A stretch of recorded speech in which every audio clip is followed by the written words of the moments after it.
अस्सलाम वालेकुम, welcome to my YouTube channel Farheen Salman recipes. आपके साथ बहुत ही मज़ेदार, चटपटा और जायकेदार सा गोभी गोश्त शेयर करूंगी और इसमें तमाम टिप्स आपको बताऊंगी कि मज़ेदार, जूसी सा और चटपटा सा गोभी गोश्त किस तरह से बनाया जा सकता है और वो कौन सा सीक्रेट इंग्रेडिएंट है जिसको डालने से गोभी गोश्त का मज़ा दुबाला हो जाता है। तो आइए हम इस रेसिपी को स्टार्ट करते हैं। सबसे पहले कुकिंग पॉट लेंगे, उसमें तकरीबन 5 टेबल स्पून के करीब ऑयल शामिल करेंगे और बड़े साइज़ के प्याज को स्लाइस में कट करके शामिल कर देंगे इस ऑयल के अंदर। अब इसको अच्छे से हम फ्राई करेंगे। इसको हमें गोल्डन फ्राई करना है और जैसे ही ये गोल्डन फ्राई हो जाएगी तो हम इसमें कुछ गरम मसाले शामिल करेंगे, जिसमें हाफ़ टी स्पून के करीब ज़ीरा है, 2 लौंग, 2 काली मिर्चें और एक छोटा सा दालचीनी का टुकड़ा है। अब इन गरम मसाले को शामिल करने के बाद इसको हल्का सा कड़कड़ाएंगे। जैसे ही अच्छा सा खुशबू आने लग जाएगी तो हम इसके अंदर आधा किलो के करीब गाय का गोश्त वो शामिल कर देंगे। ये हड्डी वाला गोश्त है। हड्डी वाले गोश्त से सालन में बहुत अच्छा सा जायका आ जाता है, क्योंकि हड्डियों का भी रस निकलता है, जूस निकलता है। तो हम इसको पहले अच्छे से भून लेंगे प्याज और गरम मसाले के साथ, और 1 टेबल स्पून पिसा हुआ अदरक लहसुन शामिल कर देंगे और अच्छी तरह से भून लेंगे। जब ये अच्छे से भुन जाएगा तो फिर हम इसमें मसाले ऐड करेंगे। मसाले में 1 टीस्पून के करीब पिसी हुई लाल मिर्चें हैं, 2 टेबल स्पून पिसा हुआ धनिया है, हाफ़ टी स्पून के करीब पिसा हुआ ज़ीरा है और 1 चुटकी हल्दी है और हाफ़ टी स्पून ही के करीब कुटी हुई लाल मिर्चें हैं। आप मिर्चों को अपने हिसाब से एडजस्ट कर सकते हैं, कम या ज़्यादा, लेकिन गोभी गोश्त में थोड़ा चटपटा सा बना रही हूँ तो इसलिए मैंने थोड़ी मिर्ची ज़्यादा रखी हैं। आप अपने हिसाब से मिर्चों को कम भी कर सकते हैं। अब थोड़ा सा पानी लेकर इसमें डाल देंगे ताकि मसाला जले नहीं, और अच्छी तरीके से इसको मसाले के साथ मिक्स करके भूनेंगे। मसाले को अच्छे से भूनना है कि अच्छी सी खुशबू आने लगे भुने हुए मसाले की और ऑयल अलग हो जाए। अब 2 अदद बड़े साइज़ के टमाटर लेकर उनको रफली सा कट करके हम इसमें शामिल कर देंगे और इसको भी हमें अच्छे से भूनना है। पहले 2-3 मिनट तक हम इसको अच्छे से मिक्स करेंगे, फिर इसको कवर कर देंगे ताकि टमाटर जल्दी से सॉफ्ट हो जाए। अब ये 2 मिनट बाद देखें टमाटर अच्छे से सॉफ्ट हो गए हैं। फ्लेम मीडियम रखनी है। साथ ही इसमें हस्बे जायका नमक शामिल करेंगे और अच्छे से मिक्स भी कर लेंगे। अच्छे से मिक्स कर लेंगे। अब तकरीबन 1 से 1.5 गिलास तक पानी शामिल कर देंगे गोश्त के हिसाब से, ताकि गोश्त गल जाए। अच्छा, अब हमें इसमें तकरीबन 80% तक गोश्त गलाना है, मुकम्मल नहीं गलाना है, बस इतना गलाना है कि जब बोटी तोड़ें तो वो थोड़ी सख्त हो, बहुत ज़्यादा सख्त नहीं, बस थोड़ी सी। तो तकरीबन 1 गिलास पानी शामिल करके इसको 20 मिनट के लिए कवर कर देंगे और मीडियम लो फ्लेम पे पकने देंगे। अब दूसरी तरफ आ जाते हैं। ये आजकल बहुत ही ज़बरदस्त सब्ज़ी आई हुई है, बिल्कुल फ्रेश और गोभी तो बहुत ही अच्छी आई हुई है।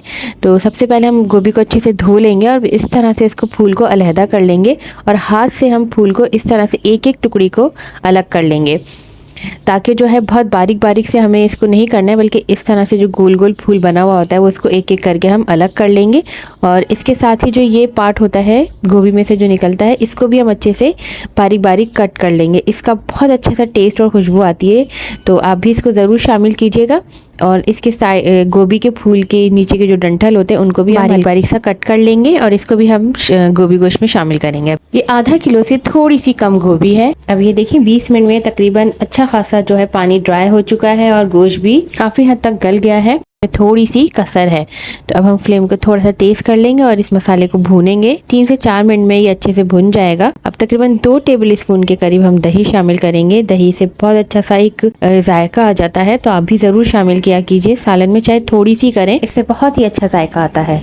अब इस गोभी गोश्त के मसाले को हम भूनने के लिए रख देते हैं। दूसरी साइड पे एक पतीली में पानी बॉईल कर लेंगे और इस उबलते हुए पानी में जो गोभी के हमने स्टेम्स काटे थे वो शामिल करेंगे और तेज़ आंच पे 1 मिनट तक इसको बॉईल करेंगे। और तो फिर जो गोभी का जो फूल था उसको हमने जो टुकड़े किए थे वो शामिल कर देंगे। तकरीबन 2 मिनट तक हमें इसको सिर्फ हल्की सी भाप लगानी है, पानी में बॉईल करना है, बहुत ज़्यादा बॉईल नहीं करना। 2 मिनट के बाद हम इसको स्टेन करके निकाल लेंगे और तेज़ आंच पे इसको पकाना है, बिल्कुल गलाना नहीं है, बस हल्का सा इसको बॉयल आ जाए। जैसे ही तेज़ आंच पे 2 मिनट में हम इसको स्टेन करके निकाल लेंगे। इससे गोभी साफ़ सुथरी हो जाती है। मसाला अच्छे से भुन गया है। अब जो हमने गोभी को बॉयल करके निकाला है वो हम इसमें शामिल कर देंगे और बहुत हल्के हाथ के साथ इस मसाले के साथ हम इसको मिक्स करेंगे ताकि गोभी में सारा मसाला लग जाए अच्छे से, और इसको अच्छे से मिक्स कर लेंगे। तकरीबन 2 से 3 मिनट तक हम इसको मीडियम हाई फ्लेम पे अच्छे से मिक्स करेंगे। अब तकरीबन आधा गिलास के करीब हम इसमें पानी शामिल कर देंगे, क्योंकि गोभी में से भी पानी निकलेगा थोड़ा, तो हम आधा गिलास काफ़ी रहेगा। आधा गिलास पानी शामिल करने के बाद इस पानी के साथ अच्छे से मिक्स करेंगे और इसको कवर करके रख देंगे। 2 मिनट के बाद ही हम दोबारा कवर उठाएंगे तो ये देखिए गोभी ने भी अपना पानी रिलीज़ कर लिया है। अब ये गोभी और जो गोश्त थोड़ा सा बचा था वो इसी पानी में अच्छे से गल जाएंगे और बिल्कुल अच्छे से आपस में जो है फ्लेवर रिलीज़ हो जाएगा और बहुत ही मज़ेदार सा गोभी गोश्त रेडी होगा। अब इसको कवर कर देंगे तकरीबन 10 मिनट के लिए मीडियम लो फ्लेम पे, ताकि सब चीज़ें अच्छे से गल जाएँ। ये देखें अब 10 मिनट हो गए हैं, गोभी गोश्त अच्छे से गल गया है, पक गया है। गोभी बिल्कुल अच्छे से गल गई है, देखें कितनी सॉफ्ट हो गई है और गोश्त भी बिल्कुल अच्छे से अब बिल्कुल गल गया है। बिल्कुल दोनों चीज़ें अच्छे से गल गई हैं। अब इसको थोड़ी सी तेज़ आंच करके हम जो है भून लेंगे। इसमें थोड़ी सी अदरक ऐड करेंगे, थोड़ी सी हरी मिर्चें, चाहे तो छोटी हरी मिर्चें कट करके डालें, मैंने थोड़ी सी छोटी मिर्चें डाली हैं और थोड़ी बड़ी मिर्चों की बहुत ही मज़ेदार सी खुशबू आ जाती है। और साथ ही हाफ़ टी स्पून के करीब पिसा हुआ गरम मसाला, थोड़ा सा हरा धनिया और साथ ही एक की इंग्रेडिएंट थोड़ी सी जो है हमने अजवाइन ली है, उसको हाथ से मसला है और सालन पे छिड़क दें। इससे बहुत ही अच्छी सी खुशबू आती है और जो गोभी की बादी होती है वो भी ख़त्म हो जाती है और बहुत ही ज़बरदस्त जायका आता है। अब ये देखें गोभी कुछ बिल्कुल से रेडी है, बहुत अच्छे से भुन गया है, बहुत ही अच्छी सी खुशबू आ रही है। अब इसको एक खूबसूरत से प्लेटर में निकालेंगे और इसके साथ अगर आप मेरे चैनल पर नए हैं तो प्लीज़ मेरे चैनल को ज़रूर सब्सक्राइब कीजिएगा और बेल आइकन भी प्रेस कीजिएगा ताकि मेरी नई आने वाली वीडियो आपको ज़रूर मिले। लाइक एंड शेयर भी ज़रूर कीजिएगा। ये देखें मज़ेदार सा चटपटा सा मसालेदार गोभी गोश्त तैयार है और देखें गोश्त कितना सॉफ्ट है और कितना मज़ेदार है और ये बिल्कुल भी ड्राई नहीं है कि सूखी सूखी सी गोभी हो, ये कितना जूसी और मज़ेदार सा है। और आप गोभी गोश्त को नान, पराठे या फिर चपाती के साथ एंजॉय कर सकते हैं। पराठे के साथ तो बहुत ही मज़ेदार बनती है। अपने प्यारों के लिए प्यार और मोहब्बत से बना हर खाना बहुत मज़ेदार बनता है। आप भी गोभी गोश्त की रेसिपी ज़रूर ट्राई कीजिएगा। मुझे कमेंट सेक्शन में ज़रूर बताइएगा कि गोभी गोश्त कैसा बना। मुझे इजाज़त दीजिए, अल्लाह हाफ़िज़।